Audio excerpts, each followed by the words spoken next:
গেলেন। এক পর্যায়ে ফারুক আযম রাদিয়াল্লাহু তাআলা আনহু যেই মুহূর্তে মহিলাকে বলছে, মাগো আমি জানতে চাই তোমার বাড়িতে খাবার আছে কিনা। এই কথা বলতে সেই মুহূর্তে তখন মহিলা ডেকে বলছে, বাবা আমি কি বলবো দুঃখের কথা, তোমার কাছে আমার দুঃখ আর কষ্টের কথাগুলি কোনো অবস্থাতেই শেয়ার করতে চাই না। ফারুক আযম যখন বারবার জিজ্ঞেস করলো, মা তুমি বলো তোমার সন্তানগুলা ক্ষুধার কারণে কান্না করছে, আমি তো নিজ কানে তোমার সন্তানদের কান্নার কথাগুলি আমি তো নিজ কানে শুনেছি মা। এই কথা বলতেই তখন ফারুক আযম যখন বন্ধুরা আমার বারবার যখন প্রেসার দিল, এক পর্যায়ে সেই মুহূর্তে তখন মহিলা থেকে বলছে, বাবা কি বলবো দুঃখের কথা, আজ থেকে প্রায় 1 বছর পূর্বে আমার স্বামীকে বর্তমানের খলিফা আমিরুল মুমিনিন বন্ধুরা আমার যুদ্ধের জন্য আমন্ত্রণ জানিয়েছে। স্বামী আমার যুদ্ধ করতে গিয়ে রণাঙ্গনে শহীদের পেয়ালা পান করে আল্লাহর জান্নাতে চলে গেছে। স্বামী আমার শহীদ হওয়ার পরে প্রায় 1 বছর হয়ে গেল, এখন পর্যন্ত বর্তমানের খলিফা আমিরুল মুমিনিন এখন পর্যন্ত আমাদের কোনো খোঁজ খবর নেয় নাই। এই কথাগুলি বলতে তখন ফারুক আযম ডেকে বলছে, মা তুমি যদি অনুমতি দাও রাতের অন্ধকারে এখন আমি তোমার এবং তোমার সন্তানের জন্য আমি খাবার আনতে চাই। এই কথা বলতে মহিলা তখন ডেকে বলছে, বাবা এখন যদি আমার সন্তানের জন্য তুমি খাবার আনো তাহলে আমার ক্ষুধার্ত সন্তানগুলি বন্ধুরা আমার এখন তাদের জীবনটা বেঁচে যাবে। এই কথা বলার পরে ফারুক আযম তখন ডেকে বলছে, মা তুমি একটু ওয়েটিং এ থাকো, আমি শুধুমাত্র যাব আর খাবারগুলি নিয়ে তোমার বাসায় হাজির হয়ে যাব। মুসলমান ভাইরা আমার এক পর্যায়ে ফারুক আযম সেখান থেকে হাঁটি হাঁটি পা পা করে বাসায় গিয়ে সেট দেওয়ার পরে বেগমকে তখন ডেকে বলছে, বেগম আমি জানতে চাই বাসায় কি রান্না করেছো। বেগম তখন ডেকে বলছে, স্বামী আজকে বাসায় এই জিনিস রান্না করেছি। ফারুক আযম তখন ডেকে বললে, বেগম ওই জায়গা থেকে তুমি একটু গোশত আমাকে একটু বাটির মধ্যে দিয়ে দাও। ফারুক আযমের হাতে যখন গোশতের বাটি বন্ধুরা আমার হস্তান্তর করে দিল, ফারুক আযম সেখান থেকে হাঁটি হাঁটি পা পা করে বাইতুল মালে গেলেন। যাওয়ার পরে বাইতুল মালে গোলামকে উঠাইছে। ফারুক আযম গোলাম আসলামকে তখন ঘুম থেকে উঠানোর পরে ডেকে বলছে, আসলাম এখন তুমি বাইতুল মালের গেটটা ওপেন করে দাও। সেই মুহূর্তে আসলাম তখন ডেকে বলছে, আমিরুল মুমিনিন রাতের অন্ধকারে সব মানুষ ঘুমে, এখন বাইতুল মাল খুলে কি করবে। এ কথা বলতে ফারুক আযম ডেকে বলছে, গোলাম আমি করে যা বলে তুই তাই কর, এই মুহূর্তে বাইতুল মালের গেটটা খুলে দে। এক পর্যায়ে বন্ধুরা আমার যখন বাইতুল মালের গেটটা ওপেন করে দেওয়া হলো, ফারুক আযম গোলামকে ডেকে বলছে, গোলাম ভিতর থেকে একটা আটার বস্তা আমার পিঠে দে। সেই মুহূর্তে গোলাম তখন ডেকে বলছে, আমিরুল মুমিনিন কোন অবস্থাতে আমি জীবিত থাকতে আপনার পিঠের উপরে আমি আটার বস্তা দিতে পারি না। ফারুক আযম ডেকে বলছে, গোলাম তোরে বাজার করছে আমার পিঠে আটার বস্তা দে। সেই মুহূর্তে ডেকে বলছে, ফারুক আযমকে খলিফাতুল মুসলিমিন কোন অবস্থাতে আপনার পিঠে আটার বস্তা দিব না।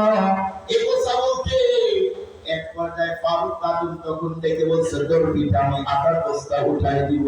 গোলাম কি আমার কাছে ওয়াদা দে, কিয়ামতের দিন যেই দিন রব্বুল আলামিন গুনার বোঝাগুলি আমার পিঠে আমার ঘাড়ে দিবে, সেই দিন তুই কি আমার গুনার বোঝাগুলা নিবি নাকি বল। এই কথা যখন বলছে গোলাম মাথা নিচের দিকে লওয়া দিল। ফারুক আযম দেখে বলছে, গোলাম জানি তুই দুনিয়াতে উপকার করতে চাস, পরকালে না, এই মুহূর্তে আটার বস্তা দে। এক পর্যায়ে ফারুক আযমের পিঠের উপরে বন্ধুরা আমার যখন আটার বস্তা দেওয়া হলো, ফারুক আযম নিজের পিঠে আটার বস্তা নিয়ে হাঁটি হাঁটি পা পা করে মহিলার বাড়িতে গেলেন। যাওয়ার পরে মহিলাকে ডেকে বলছে, মা এই যে তোমার কাছে আমি আটার বস্তা দিলাম, এই মুহূর্তেই তুমি সুন্দর করে নিজের হাত দিয়ে এখন তুমি রুটিগুলি বানাও। মহিলা যখন নিজের হাত দিয়ে রুটিগুলি বানায়, ফারুক আযম ডেকে বলছে, মা তুমি যদি অনুমতি দাও আমি আল্লাহর বান্দা এই জায়গায় বসে রুটি ভাজার কাজগুলি করতে চাই। ফারুক আজমকে যখন অনুমতি দিলেন, ফারুক আজম নিজের হাতে বন্ধুরা আমার যখন রুটি ভাজার কাজগুলি করলো, অল্প টাইমের মধ্যে যখন অনেক রুটি ভাজা হয়ে যায়, ফারুক আজম যখন বলল, মা তুমি যদি অনুমতি দাও, আমি নিজের হাত দিয়ে তোমার ক্ষুধার্ত সন্তানের মুখে খাবারগুলি দিতে চাই। মহিলা তখন ডেকে বলছে, বাবা যাও, আমার ক্ষুধার্ত সন্তানকে ঘুম থেকে উঠাও, এরপরে তার মুখের ভিতরে খাবার দাও। এক পর্যায়ে ছোট্ট বাচ্চাদের মুখের ভিতরে যখন খলিফা হুজুর আমার খাবারগুলি দেয়, ক্ষুধার্ত বাচ্চা 3 দিন কোনো খাবার খায় নাই, পানি ছাড়া, বাচ্চাগুলি যখন বন্ধুরা আমার খাবারগুলি খাইতেছে, এখন তো ক্ষুধা বন্ধুরা আমার যখন নিবারণ হয়ে গেল, বাচ্চাগুলি আনন্দ করে ফারুক আজমকে ডেকে বলছে, আঙ্কেল আপনি বুঝি আমাদের জন্য খাবারগুলি আমাদের বাসায় নিয়ে আসছেন? আল্লাহু আকবার বলেন, আল্লাহু আকবার। খলিফা কেমন খলিফা? উমর ফারুক রাদিয়াল্লাহু তাআলা যখন বললেন যে আমি তোমাদের জন্য খাবার নিয়ে আসছি, ছোট্ট বাচ্চা 3 বাচ্চা ইতিহাসের কিতাবে লেখেন, আমাদের দেশের একজন নামকরা মুফাসসির ছিলেন আল্লামা মুস্তাফা আল হুসাইন রাহমাতুল্লাহি আলাইহি, ওনার জবান থেকে আমি শুনছি, এক পর্যায়ে ফারুক আজম সেই সময় বাচ্চাদেরকে খাবার দেয়। বাচ্চা, ছোট্ট বাচ্চা, ও তো আর চিনে না এটা খলিফা। একজন ছোট্ট বাচ্চা ঘাড়ে দিয়ে বলে, আঙ্কেল আপনি কি সত্যি আমাদের জন্য খাবার নিয়ে এসেছেন? বলে হ্যাঁ। বলে, আঙ্কেল প্রায় 1 বছর হয়ে গেল বর্তমানে খলিফা আমাদের জন্য কোনো খাবার দেয় নাই, আজকে যদি খাবার না পাইতাম আঙ্কেল আমরা মারা যাইতাম। ফারুক আজম ছোট্ট বাচ্চার কণ্ঠে এই আওয়াজ শুনে নিজের চোখের পানি ধরে রাখতে পারলেন না, কান্না করা শুরু করে দিল।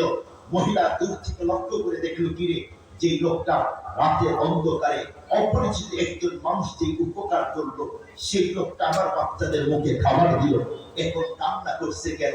কি জন্য কান্না করে? একটু কাছে আসলে জিজ্ঞাসা করলো, বাবা মুসাফির তোমারে চিনি না, আমার বাচ্চাগুলি কান্না করতেছিল, তুমি খাবার দিলা, আমার বাচ্চা আনন্দ করে, তুমি কান্না করো, কি হয়েছে তোমার বলো? তখন ফারুক আজম মূল কথা গোপন রেখে বলল, মা আমি কান্না করি আনন্দের কারণে। আনন্দের কান্না? বলে হ্যাঁ, তোমার বাচ্চাগুলি খাবার পায় না, কান্না করতেছিল, এই তো বাচ্চাদের মুখে খাবার দিয়েছি, এটা আমার আনন্দ, এই জন্য আমি আনন্দ করি। অথচ ফারুক আজমের ব্যাপারে ইতিহাসের কিতাবে লেখে, হযরত ওমর ফারুক এই জন্য কান্না করে নাই, উনি কান্না করেছে আরেকটা কারণ। সেটা কি? ফারুক আজমের অন্তরে একটা ভয়, যে 3 বাচ্চা, এই 3 সন্তান, এর বাবাগুলি আজ থেকে প্রায় 1 বছর পূর্বে শহীদ হয়েছে, এই বাচ্চাদের বাসায় খাবার পৌঁছিয়ে দেওয়া আমার দায়িত্বের কর্তব্য ছিল, আমি খাবার পৌঁছিয়ে দেই নাই।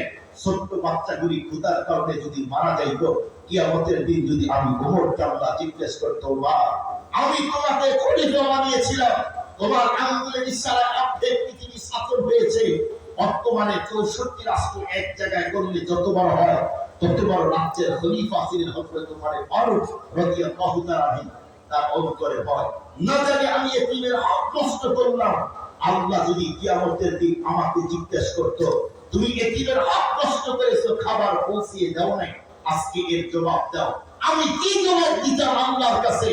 আল্লাহর কাজ করা দাঁড়ানোর যোগ্যতা আমার নাই। খলিফা অন্তরে ভয় তৈরি হয়েছে, না জানি আমি এতিমের হক নষ্ট করলাম, না জানি আমি এতিমের হক নষ্ট করলাম। ও ভাই, খলিফাকে ফারুক আজমকে ওনার পরিচয় তো আপনারা জানেন। নবীজি বলছে, আমার পরে কেউ যদি নবী হতো তাহলে সে হতো উমর। খলিফা ওমর ফারুককে, যে ফারুক আজমের ব্যাপারে আল্লাহ পয়গম্বর বলেন, আমি জান্নাতে উমরের বাড়ি থেকে আসছি, কিতাবের ভিতরে আছে, আল কাউসার পত্রিকা আব্দুল মালিক সাহেবের লেখা, ওখানে আছে কিয়ামতের দিন আল্লাহর পক্ষ থেকে আল্লাহ পাক কাউকে সালাম দিবেন না, সর্বপ্রথম সালাম দিবেন উমর ফারুককে আল্লাহ। যে আল্লাহ ফারুক আজমকে সালাম দিবেন, যে ফারুক আজম জান্নাতের সার্টিফিকেট পেয়েছে, সেই ফারুক আজমের যদি এতিমের ব্যাপারে এত ভয় হয়, দুঃখের সাথে বলতে হয়, দিন যত ঘটতেছে বলুন তো দেখি, আমাদের দেশে এখন এতিম অসহায় দরিদ্র লোকের সম্পদ এই সমাজের মানুষ এখন দখল করে খায় কি খায় না?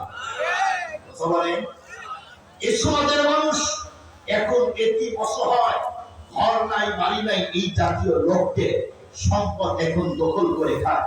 এই তো আপনাদের পাশেই তো কুড়িগ্রাম ভুরুঙ্গামারি নুরুল নবী চৌধুরী খবর একজন সম্পর্ক উনি উপজেলার চেয়ারম্যান হন, ওনার বাসা ওই দিকে, ওই জায়গায় বয়ানে গিয়েছি, আমি যখন এতিমের ব্যাপারে কথা বলতেছি, উনি বয়ানের শেষে বললেন, হুজুর কি বলবো দুঃখের কথা, আমরা তো কোরআন হাদিস জানি না। আমি একটা কথা বলি হুজুর শুনে, আমি বললাম ভাই বলেন। উনি সব মানুষকে সামনে নিয়ে স্পিকারে মাইকে বলতেছে, অমর এলাকায় একজন যুবক, ওনার বাড়ি ছিল বিশাল, সুপারির বাগান আছে, এই লোকটা যুবক মানুষ হঠাৎ করে প্যারালাইসিসে আক্রান্ত হয়ে মারা যায়। এই লোকের একটা স্ত্রী এবং ছোট্ট একটা বাচ্চা আছে এতিম। যখন লোকটা মারা গেল, এই লোকের ভাই ব্রাদার অস্ত্র এবং লাঠি নিয়ে ছোট্ট এতিম বাচ্চা এবং তার মাকে আঘাত করে মারতেছে আর বলতেছে, তুই তো এতিম, তোকে দেখার কে? এইবারই তো আমাদের আমাদের ভাইয়ের আমাদের চাচার অবতম জিনিস, তোদের বাড়িতে থাকার অধিকার নাই। এতিম সন্তান এবং মহিলাকে দুইজনকে মেরে বাড়ি থেকে বের করে দিয়েছে। এরপরে চেয়ারম্যানের কাছে গিয়েছে, চেয়ারম্যান দ্রুত থানায় ফোন করে বলছে, এই এতিমের সম্পদ দ্রুত ওদের কাছে পৌঁছে দেওয়ার ব্যবস্থা করেন। বলুন তো এই জাতীয় ঘটনা বাংলাদেশে একটাই হয় না, অ্যাভেলেবল। কথা বলেন না কেন ভাই? খুব ভালো করে বুঝবেন, এদেশে এতিম অসহায় সম্পদ খুব বেশি দখল করে খাওয়া হয়। আল্লাহ কোরআনে আল্লাহ নিজেই বলেন, কেউ যদি এতিমের সম্পদ খায়, সে তো এতিমের সম্পদ খায় না, সে যেন জাহান্নামের আগুন খায়। সে যেন জাহান্নামের আগুন তার উদরের মধ্যে ঢুকায়। দুঃখের সাথে বলতে হয়, এদেশের এতিম অসহায় সম্পদ এদেশের অশিক্ষিত মানুষ যেই পরিমাণ খায়, এর যে শিক্ষিত বন্ধুরা বেশি খায়। আজকে এত লোকের তাপ দেখলাম, আজকে আজকে নিউজ করেছে ৭৬ বছরে নাকি এর পরিমাণ লোকের তাপ হয় নাই। কেন হয় নাই? হাক্কানি আলেমদের কারণে, হাক্কানি হাফেজদের কারণে। নো, এদেশের চোর বাটপার আর এদেশের এতিম অসহায় দরিদ্র লোকের সম্পদ যারা খায়, যারা জুলুম করে, এই সমস্ত মানুষের জন্যই আল্লাহ আসমান থেকে রহমতের বৃষ্টি না পাঠিয়ে এখন ভারতীয় মানুষদেরকে শাস্তি দেয়। খুব ভালো করে বুঝবেন, অনেক কথা দুঃখে কষ্টে বলতে হয়। এদেশের শিক্ষিত বন্ধুরা এতিমের সম্পদ খায় আর পৌঁছে দেয় অন্যদের ঘরে। বলবেন হুজুর কি বললেন?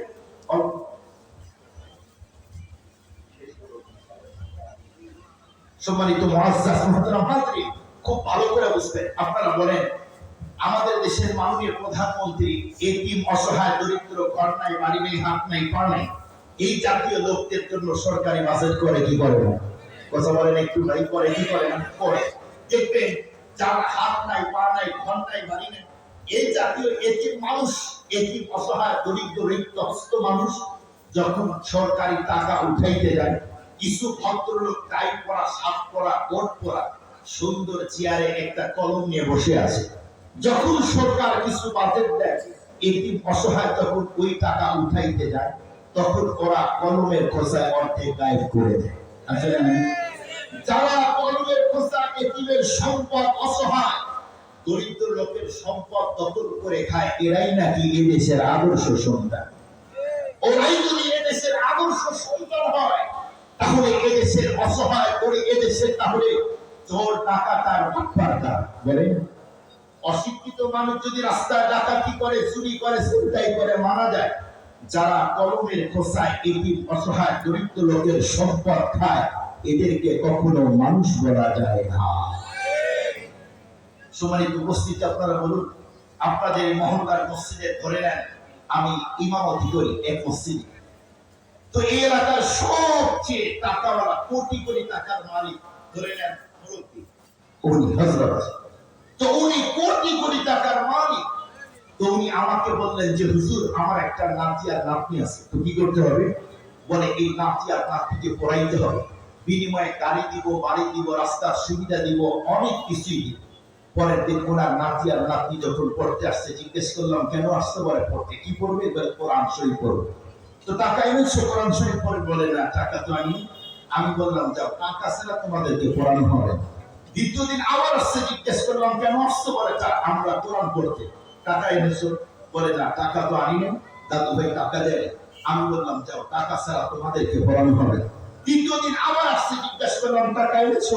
বলে না, তো টাকা আনি নাই। বললাম টাকা ছাড়া তোমাদেরকে পড়ানো হবে। বলুন তো দেখি, আমি যতই মসজিদে ইমামতি করি, জুব্বা পরি, টুপি পরি, দাঁড়িয়ে আছে, আমাকে কি মানুষ বলা যায়?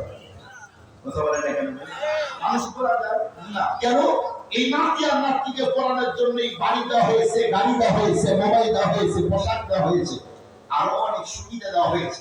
টাকা চাইলে আমি যদি অমানুষ হয়ে যাই, সরকার যাদেরকে চাকরি দিল, গাড়ি দিল, বাড়ি দিল, রাস্তার সুবিধা দিল, অসহায় মানুষগুলি যখন তোমার কাছে সিগনেচারের জন্য যাবে, এই মানুষগুলিকে সিগনেচার দিবে, বিনিময়ে গাড়ি বাড়ি সব দিলাম, এই মানুষগুলি যখন সিগনেচারের জন্য যায়, ওরা বলে টাকা ছাড়া সিগনেচার হয় না, ওদের কেউ মানুষ বলা যায় না। খুব ভালো করে বুঝবেন, এদেশের টাকা, এদেশের জাতির টাকা, জনগণের টাকা তো কলম দিয়ে অনেকেই খায়, আর দেশটায় দীর্ঘ ওলামায়ে কেরামের খানে। মনে রাখবেন, এদেশের হত্যারে রব্বারে ওলামায়ে কেরাম কখনো দুনিয়ার লোভ করে না, অসহায় সাধারণ মানুষের ঈমানের রাহবারি করে। জিম্মাদারি এদের হাতে। এই সমস্ত হত্যারে রব্বারে ওলামায়ে কেরাম সাধারণ মানুষের ঈমানের পাহারাদারি করে। এরা কখনো দুনিয়ার চুরি বাটপারি আর কখনো দুনিয়ার লোভ করে না। সম্মানিত মুআজ্জাজ মুহতারাম হাজিরিন, আপনারা সুলাইমান আলাইহিস সালামের নাম শুনছেন তো অবশ্যই। সুলাইমান পয়গম্বর বিলকিস রানীর কাছে একটা চিঠি দিলেন, দেওয়ার পর বিলকিস রানীকে বলল যে তুমি সারেন্ডার করো। বিলকিস রানী সেই সময় বলল, এত বড় সাহস সুলাইমানের! সুলাইমান পয়গম্বর সম্পর্কে বিলকিস রানী তো আর জানেন। এরপরে সেখানে বিলকিস রানী তার অ্যাসিস্ট্যান্টকে বলল, দেখো এই সুলাইমান তো আমার সম্পর্কে জানে, তুমি একটা কাজ করো, একটা স্বর্ণের ইট তোমার কাছে দিলাম, এই স্বর্ণের ইটটা নিয়ে তুমি বিলকিস রানী বললেন তুমি সুলাইমানের কাছে দাও, স্বর্ণের ইটটা দেখাও। যখন বিলকিস রানীর অ্যাসিস্ট্যান্ট তার দিয়ে যখন স্বর্ণের ইট নিয়ে সুলাইমান পয়গম্বরের কাছে আসতেছে আর ভাবতেছে যে আমার কাছে স্বর্ণের ইট, পয়গম্বর সুলাইমান দেখলি তো অবাক, কত মোল্লা মানুষ তো স্বর্ণের ইট দেখে নেই, কিন্তু পয়গম্বর সুলাইমান দেখে এটা তো তারা জানে না। এদিক দিয়ে জিন জাতি পয়গম্বরের কাছে যখন নিউজ দিলেন, পয়গম্বর শুনছেন কি বলে, বিলকিস রানী স্বর্ণের ইট নিয়ে তার খাদেমকে পাঠায়। বলে তাই? বলে হ্যাঁ। পয়গম্বর যখন জিন জাতিদেরকে বলল তোমরা কারা পারবে পুরা রাস্তায় স্বর্ণ দিয়ে করে, জিন জাতি তখন বললো যে পয়গম্বর আমরা পারবো, যা পুরা রাস্তায় করে দাও। পুরা রাস্তায় যখন স্বর্ণ দিয়ে করে দিল, এদিক দিয়ে বিলকিস রানীর অ্যাসিস্ট্যান্ট যখন স্বর্ণের ইট কবরের নিচে নিয়ে আসতেছে আর ভাবতেছে যে আমার কাছে স্বর্ণের ইট, আমি কি রানী আছি? দেখবেন অনেক সময় গরিব বন্ধুর সম্পর্ক যদি বড়লোক বন্ধুর সাথে হয়, আর গরিব বন্ধুর দাওয়াত যদি বড়লোক বন্ধুর বাসায় হয়, এখন তো উন্নত জামানাই, শু নাই, এখন কোনো কিছুই নাই, তখন আরেক ধনী বড়লোক বন্ধুর কাছে গিয়ে শু নেয়, ধার নেয়, নিয়ে যখন রাস্তায় আসে, রাস্তা দেখা বাদ দিয়ে মাঝে মাঝে পায়ের দিকে দেয়। কি ভাই দেখেন, এত দামি শু তো আর জীবনে পড়েনি, তো আসতেছে আর ভাবতেছে আমার কাছে স্বর্ণের ইট, কারণ ওই অ্যাসিস্ট্যান্ট তো স্বর্ণের ইট দেখে নাই। যখন মেন গেটের কাছে আসছে, এখন উনি দেখে যে ইট আছে কিনা, নজর করে দেখে ইট না দিলে আমার কাছে স্বর্ণের এক ইট, আর আমি যে রাস্তা দিয়ে যাবো পুরা রাস্তায় তো স্বর্ণ দিয়ে করে দেওয়া। এখনো এক ইট দিয়ে অবাক, এখন কোন দিকে? এই দিকটা দিয়ে এক জায়গায় 6টা 9টা, এই জায়গা থেকে 3টা পড়ে আছে, কাজ করার পরে ইট পড়ে থাকে না, এখন ও চিন্তা করতেছে আমার এক ইট এখন কোন দিক ফাড়ায়। আমরা বলতে চাই এ দুনিয়া মানুষের কাছে এক ইটের মতো, দুনিয়া লোক তোমরা করো, এই জন্যই তো মানুষকে খুন করে এলো, এদেশের মানুষকে অনেক লোকের টাকা ছিনতাই করে চুরি করো, কারণ দুনিয়ার সম্পদ এক ইটের মতো, মূল্যে কুল্লুমান আলাইহা ফান, শেষ হলেই সব শেষ। আর আখিরাতে আলেমদের কাছে হাজারো ইট আছে, অভাব নাই, এই জন্য দুনিয়ার কোন আলেম দুনিয়ার কোন লোক করতে যায় না। আলেমরা কখনো চুরি করে না। চুরি করো তো তোমরা অনেক বন্ধুরা করো, তোমরাই তো অনেক কিছুই করো, আর আলেমদের ঘরে দোষ দাও কেন? হাকিমুল উম্মত মুজাদ্দিদুল মিল্লাহ সাফারি ফারুক রাহমাতুল্লাহি আলাইহি তিনি তার মালফুজাতে লিখছেন, এক লোক দুইটা প্রাণী পালতো, একটা ছাগল আর একটা বানর। তো এই লোকের বাসায় বিয়ে আসছে, তো লোকটা বিয়ের জন্য দই কিনছে, দই কিনে বাসায় ঢুকতে স্ট্যান্ডার খুব চাপ, তখন ওই বিরাট কি বলে ছাগল আর বানর যেখানে, ওই জায়গায় দইটা রেখে যখন টয়লেটে যায়, আসার পরে দেখে যে ইন্নালিল্লাহ দইকে খাইলো, এদিকটা বানর দইটা খোঁড়ার পরে মুখে দিয়ে দেখে একটু স্বাদ, আবার খায়, খাইতে খাইতে সব শেষ। মানুষ চিন্তা করছে এখন যদি মালিক আসার পরে দেখে আমার মুখ আর হাত মেকে আছে, আমার বাচ্চার কাজে নেই, তখন কি করে, তখন একটু দই নিয়ে তখন ছাগলের মুখে মাখিয়ে দিয়ে একটু লাগায় দিয়েছে। দেওয়ার পরে দূরে আস্তে করে দাঁড়িয়ে বসে আছে। মালিক যখন ভিতর থেকে আসছে দেখে দুই একটা অনেক খাইব কেড়ে, নজর করে দেখে ছাগলের মুখে, তার মানে ছাগল খাইছে না বাবা। জোরে বলেন। খালিদ রাহমাতুল্লাহ আলাইহি বলে যে এই বানর যেমন চালাকি করে নিজে খেয়ে ছাগলের মুখে লাগায় দিয়েছে, দোষ চাপিয়েছে ছাগলের ঘাড়ে। এদেশের কিছু মানুষ আছে দুর্নীতি করে ওরা, এরপরে জেনা ব্যভিচার আর পরকে করে ওরা, আর নিরীহ আলেমদের ঘাড়ে ওই বানরের মতো চালাকি করে দোষ চাপায়। এই সমস্ত মানুষদের জন্য এখন রহমতের বৃষ্টি আর আসে না। কথা বলেন না কেন ভাই? এটা সত্য কথা, বলেন না কেন? এই জাতীয় ঐক্যের কারণে রহমতের বৃষ্টি বন্ধ হয়েছে। মুসলমান ভাইরা আমার কথাগুলি দিল দিয়ে বুঝলেন। এক করে দেয় ফারুক আজম রাদিয়াল্লাহু তাআলা আনহু। সেই মুহূর্তে বন্ধুরা আমার চোখের পানিগুলি মোছার পরে যখন দাঁড়িয়ে গেল, দাঁড়ানোর পরে এক পর্যায়ে মহিলাকে তখন ডেকে বলছে, মা, যতদিন পর্যন্ত আল্লাহ পাক রব্বুল আলামিন বাঁচিয়ে রাখবে, তো প্রতি মাসে মাসে তোমার এবং সন্তানের জন্য খাবার পৌঁছিয়ে দিব, বিন্দু মাত্র তোমার কখনো বন্ধুরা আমার পেরেশান করতে হবে না।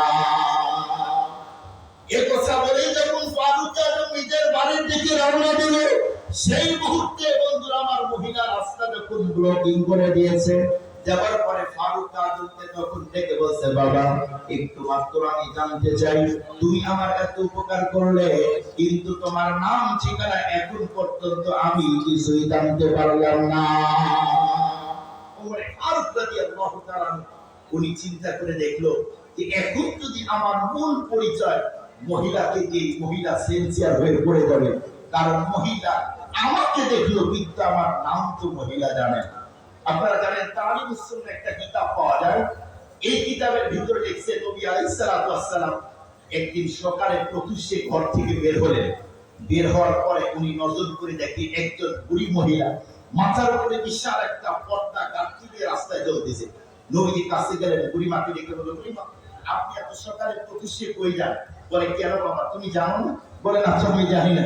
বলে, আর বলল না, মক্কায় একজনের জ্বালায় আর থাকা যায় না। বলে, সে কে? বলে, সে মুহাম্মদ। সে মুহাম্মদ আব্দুল্লাহর ছেলে, তার দ্বারা মক্কা থাকা যায় না। নবীজি বলল, বুড়িমা, একটু কথাটা আমার মাথায় দেন, আপনি কোথায় যাবেন পৌঁছিয়ে দিন। বলল, বাবা, তাহলে তো একটু ভালো হয়। যখন নবীজি মাথার উপরে নিলেন, নিয়ে বুড়িমার বুড়ি মহিলার সাথে যখন যোগ দিছে, যাইতেছে আর বলতেছে, বুড়িমা, মোহাম্মদ কি কি বলে একটু বলেন তো, আমি শুনি। বলে, আর বলে না, ও এমন কথা বলে, ভাই ভাইয়ের ভিতরে সম্পর্ক এখন নষ্ট হয়, স্বামী স্ত্রীর মধ্যে সম্পর্ক নষ্ট হয়, আরো অনেক কথাই যখন বললে, তো এক করে যাইতে যাইতে অনেক কথা শুনতে শুনতে যেই বাসায় মহিলা যাবে ওই বাসায় যখন গাছটি পটলা দিলেন, নবীজি এখন ব্যাক করে চলে আসবেন। বুড়ি মহিলা তখন ডেকে বলছে, বাবা, তুমি আমার এত উপকার করলে, এই বস্তা আমার বাসায় গাছটি পটলা নিয়ে আসলে, আমি তো সারা রাস্তা মোহাম্মদের বিরুদ্ধেই বলতাম, কিন্তু তোমার তো নাম জানা হলো না। নবীজি এখন বলল, বুড়িমা, যে মোহাম্মদের বিরুদ্ধে এতক্ষণ বললেন, আমি সেই মোহাম্মদ সাল্লাল্লাহু আলাইহি ওয়াসাল্লাম। বুড়িমা, বাবা, চোখ যেন কোপালে যায়, বলো কি তুমি মোহাম্মদ? বলে, হ্যাঁ। বলে, এতদিন পর্যন্ত যে তোমার ব্যাপারে শুনলাম তুমি খুব খারাপ, তুমি ভাই ভাইয়ের ভিতরে সম্পর্ক নষ্ট করে দাও, তুমি স্বামী স্ত্রীর মধ্যে সম্পর্ক বিচ্ছিন্ন করে দিচ্ছ, তুমি সেই মুহাম্মদ? বলে, হ্যাঁ, আমি সেই মুহাম্মদ। বলল, দেখো, এতদিন পর্যন্ত আবু জেহেল আর মক্কার পত্তলিকারা যে তোমার বিরুদ্ধে বদনাম ছড়িয়েছে, এগুলো সব মিথ্যা। তুমি যদি সত্যি মুহাম্মদ হও, তাহলে তুমি যদি সত্যি মুহাম্মদ হও, তাহলে তোমার আল্লাহ সত্য, তুমি সত্য, তোমার কোরআন সত্য। আমি দুই মহিলাকে এখন কালেমা পড়ে মুসলমান বানায় দাও। তুমি কি যেমন পরিচয় গোপন, ওমর ফারুক রাদিয়াল্লাহু তাআলা পরিচয় গোপন রাখি। বললেন, বলল, মাগো, আমি একজন মুসাফির, আল্লাহ পাকের বান্দা, মানুষের উপকার করাই হলো আমার পেশা আর ধান্দা। মুসলমান ভাইরা আমার কথাগুলি দিল দিয়া বুঝবেন। এক করে দেয় ফারুক আজম রাদিয়াল্লাহু তাআলা আনহু। এই কথা বলার পরে সেখান থেকে যখন বন্ধুরা আমার আবার যখন রওনা দিল, এমন মুহূর্তে সেই মুহূর্তে বন্ধুরা আমার মহিলা আবার তখন সামনে হাজির হয়ে যায়। হাজির হওয়ার পরে তখন ডেকে বলছে, বাবা তুমি যদি তোমার নামটা এখন যদি আমাদের কাছে ওপেন করতে না যাও, তাহলে এখন আমি তোমাকে সাক্ষী রেখে আল্লাহর কাছে দুইটা কথা বলতে চাই।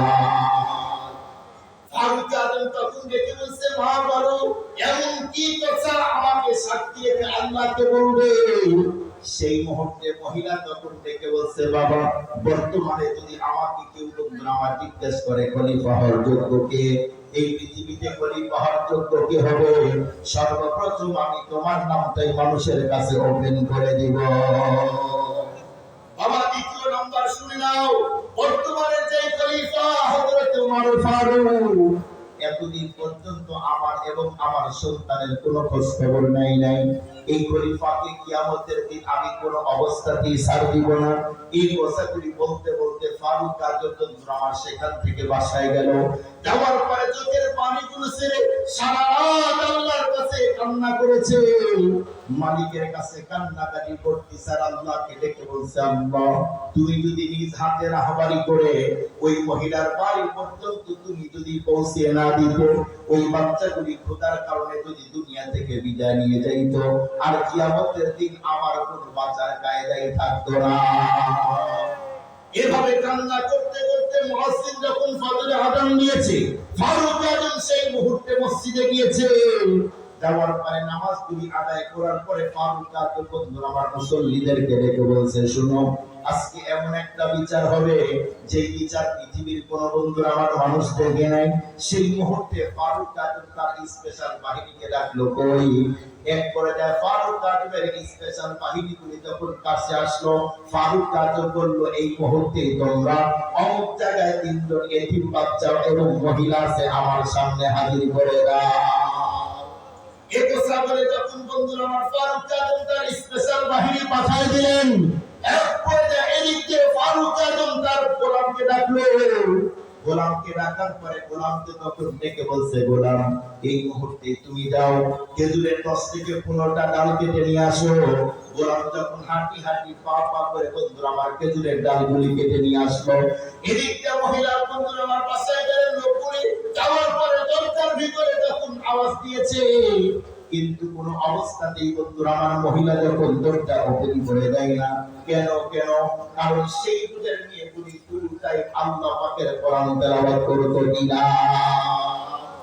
মহিলা আল্লাহর কোরআন পড়তেছে, দরজাকে অবস্থায় এইগুলি খবর মহিলার নাই। এরপরে যা মহিলা যখন কোরআন তেলাওয়াত বন্ধ করলো, বন্ধ করার পরে যখন বন্ধুরা আমার যখন মহিলার কানের ভিতরে আওয়াজ ঢুকে গেল, মহিলা যখন দরজা ওপেন করে দিয়েছে, দরজাগুলি ওপেন করার পরে তখন নজর করে দেখে অনেকগুলি বন্ধুরা আমার অপরিচিত মানুষ দেখা যায়। যখন দরজা খোলার পরে অপরিচিত মানুষ দেখলো, ফারুক আজমের বাহিনীকে দেখে মহিলা তখন বলল, বাবা তোমরা প্রত্যুষে আমার বাসায় কেন আসছো, কি চাও? তখন লোকগুলি বলল, মা বর্তমানে খলিফা আমিরুল মুমিনিন আমাদেরকে পাঠিয়ে দিয়েছে, এখনই তোমাকে এবং তোমার 3 সন্তানকে যেতে হবে। মহিলার কথা শুনতে তার অন্তরে ভয় তৈরি হলো। কেন? কারণ রাতের অন্ধকারে যে যুবকের কাছে ফারুক আজমের বিরুদ্ধে অনেক কথাই বলছে, মনে হয় না জানি ওই যুবককে খলিফাকে সব বলে দিয়েছে। এই যে একটা ভয়, এই ভয় তার অন্তরে ঢুকে গেল যে আজকে বাঁচার কায়দা নেই। আমার বাচ্চাগুলিকে ডাকতেছে কেন? ঘরের ভিতরে ঢোকার পরে খলিফার লোকগুলি এদিক দাঁড়িয়ে আছে। মহিলা ঘরের ভিতরে ঢোকার পরে বাচ্চাদেরকে, ছোট্ট বাচ্চাকে করে নিলে, আর যে বাচ্চাগুলি আছে তাদেরকে ধরে মহিলা কান্না করে, চোখের পানি ছেড়ে বাচ্চাগুলি বলতেছে, আম্মু তুমি এভাবে কান্না করো, কি হয়েছে তোমার? বলে, বাবা যে খলিফা প্রায় 1 বছর কোনো খবর নেয় নাই, ওই খলিফা আমাদেরকে ডাকতেছে, তোদেরকে নিয়ে যেতে বলছে। এখন যদি আমাকে মারে হত্যা করে, আমাকে রক্তাক্ত করে যায়, আমি মা সহ্য করতে পারবো, কিন্তু যদি তোদেরকে মারে হত্যা করে, আঘাত করে, আমি মা সহ্য করতে পারবো না। কারণ নিজে নাকে কষ্ট করে মানুষের বাড়ি কাজ করে আমি তোদেরকে বড় করতেছি। বাবা তোরা ছাড়া আমার এই পৃথিবীতে আপন কেউ নাই, তোরাই হলি বেঁচে থাকার আমার একমাত্র সম্পদ। যদি তোদেরকে মারে আমি মা সহ্য করতে পারবো না। এই জায়গায় একটা কথা আপনাদেরকে বলতে চাই, এ দুনিয়াতে আমার যত ফ্রেন্ড সার্কেল আছে, আমার যত ভক্ত আছে, আমার যত আত্মীয় আছে, এই দুনিয়ার সব মানুষের বলুন তো মহব্বত এক জায়গায় করলে মা আর বাবার সমান হবে? একটু জোরে বলেন না। এই দুনিয়াতে মায়ের মহব্বতের কাছে পৃথিবীর সব মহব্বত যদি এক জায়গায় করা হয়, মায়ের মহব্বতের সমান হতে পারে না। এই মা আর বাবা এখন বলুন তো দেখি সমাজে সন্তানের হাতে নির্যাতনের শিকার কিনা? আমরা তো সোশ্যাল মিডিয়াতে দেখি অনেক সন্তান নিজের হাত দিয়ে বাবাকে আর মাকে মারতেছে। আমরা আরো দেখি অনেক সন্তান নিজের হাত দিয়ে মা আর বাবাকে হত্যা পর্যন্ত করে দেয়। আপনারা বলুন, তাম পৃথিবীকে কয়েকশো কোটি বার যদি বিক্রয় করা হয়, জান্নাতের একটা ইটের সমান হবে? কথা বলেন ভাই। জান্নাতের একটা ইটের দাম যদি এত বেশি হয়, তাহলে এত বড় বিশাল জান্নাতের মর্যাদার দাম আরো অনেক বেশি। এই দামি জান্নাত যদি মা আর বাবার পায়ের নিচে থাকে, তাহলে বলুন এবার মা আর বাবার দাম কত? অথচ এ সমাজে এখন মা আর বাবা এখন সন্তানের হাতে নির্যাতনের শিকার। অথচ সন্তান জানেই না আমার মা কি জিনিস, বাবা কি জিনিস। এ দুনিয়াতে দেখে অনেক সন্তান আছে সারা দুনিয়া হন্য হয়ে তন্ন তন্ন করে খুঁজলেও মা যে চলে গেছে, মায়ের মতো সোনার মুখওয়ালা মানুষ পাওয়া যাবেই না। আপনারা অবশ্যই জানেন ইসলাম আর শরীয়তের বিধান, পুরুষ মানুষ গোরস্থানে যেতে পারবে। কেন? কারণ পুরুষ মানুষের সেই যোগ্যতা ক্ষমতা আছে, সন্তান যদি মারা যায় সন্তানকে রেখে আসতে পারবে। কিন্তু মহিলাদের জন্য কবরস্থানে যাওয়ার অনুমতি না, নিষেধ। একটু জোরে বলেন নিষেধ। কেন? পৃথিবীর কোন মা তার সন্তানকে কবরের ভিতরে রেখে আসতেই পারবে না, কিন্তু বাবা পারবে। এই জন্য শরীয়তে স্ত্রী মাকে কবরস্থানে যাওয়া নিষেধ করে দিয়েছে, কারণ মা তো বেশি দয়ালু, মায়ের অন্তরে তো বেশি দয়া। এই জন্য কিতাবের মধ্যে আসছে মায়ের চেহারার দিকে একবার মায়ের নজরে তাকাইলে আল্লাহ পাক ওমরার নেকি সব দান করে দেয়। এই দুনিয়া হাজার খুঁজে খুঁজে আপনি পাবেন না যে মায়ের যে আপন দুনিয়ার কি হবে, কি মাওলানা জুলফিকার আহমদ বক্সবন্দি তিনি তার কিতাবে লেখে, ফ্রান্সে অথবা ইউরোপে অথবা এই রাশিয়াতে হোক, সম্ভাব্য রাশিয়া হোক, রাশিয়াতে একবার বিশাল একটা বিল্ডিং ভেঙে যায়। এই বিল্ডিং ভেঙে যাওয়ার পরে এই বিল্ডিং এর এক কন্যার 2 বছরের মা, 2 বছরের সন্তান এবং মা দুইজন অজ্ঞান অবস্থায় আছে। সরকারি কর্মকর্তা দুইজনকে খুব দ্রুত হসপিটালে নিলেন, নেওয়ার পরে চিকিৎসা দিল। চিকিৎসা দেওয়ার পরে সর্বপ্রথম যখন মায়ের জ্ঞান ফিরে আসলো, মা হসপিটালের মধ্যে আওয়াজ দেয়, চিল্লানিটা বলতেছে, ওই আমার সন্তান, যে সন্তানকে আমি প্রায় 3 দিন আমার কোলের মধ্যে ওই বিল্ডিং এর নিচে রেখেছিলাম, আমার সন্তান কই? এমন ভাবে যখন কান্নাগুলি করতেছে, নার্সগুলি দৌড়ে আসলো। আসার পরে বলছে, বোন একটু তুমি শান্ত হও, তোমার সন্তানকে পাশে রুমে চিকিৎসা দেওয়া হচ্ছে। মা তখন স্যালাইনের লাইন তখন টান দিয়ে বিচ্ছিন্ন করে নিয়ে সেখান থেকে দৌড়িয়ে পাশের রুমে গেলে, যাওয়ার পরে দেখে হ্যাঁ সন্তানকে অক্সিজেন দেওয়া হয়। মা তখন সন্তানকে বলে নিলেন, পায়ে চুমা দেয়, গালে চুমা দেয়, কপালে চুমা দেয়, নাকে চুমা দেয়, ঠোঁটে চুমা দেয়।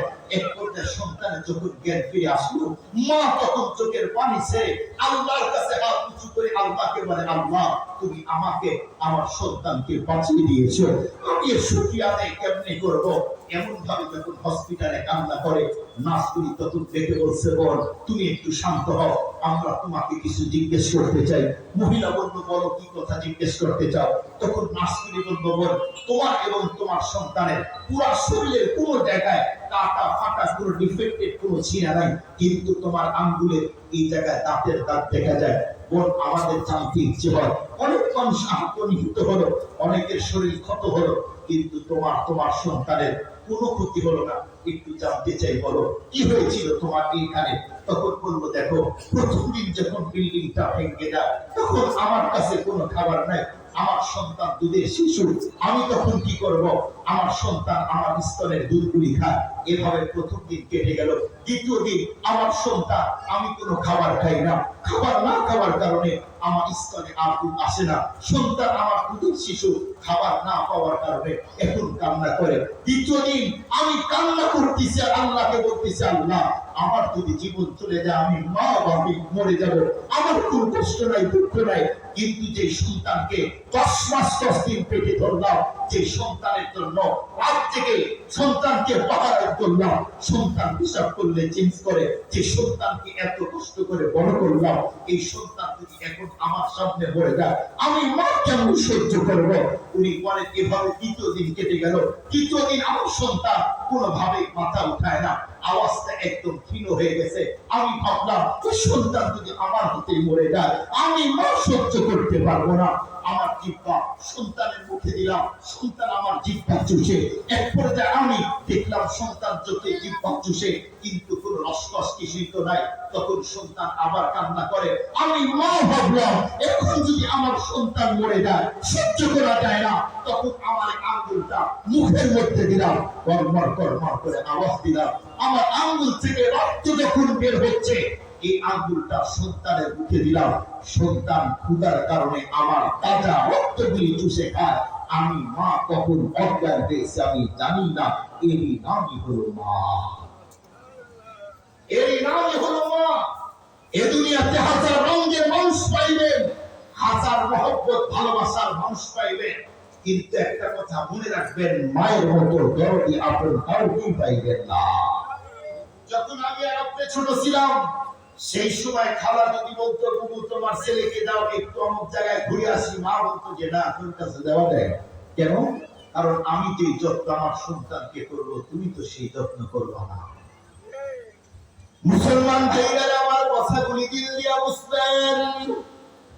এক করে দেয় ছোট্ট বাচ্চাগুলিকে, সেই মুহূর্তে মহিলা কোলের মধ্যে নেওয়ার পরে বাচ্চাদেরকে তখন ডেকে বলছে, বাবা এখন আমরা ওই জায়গায় যাব, তবে একটা কথা মনে রাখবা, ওই জায়গায় যাওয়ার পরে তোমাদেরকে যদি আলাদা আলাদা ভাবে একের পর এক যদি রাখতে থাকে, কোন অবস্থাতেই আমাকে রেখে তোমরা ফারুক আজমের ডাকে সাড়া দিবা না।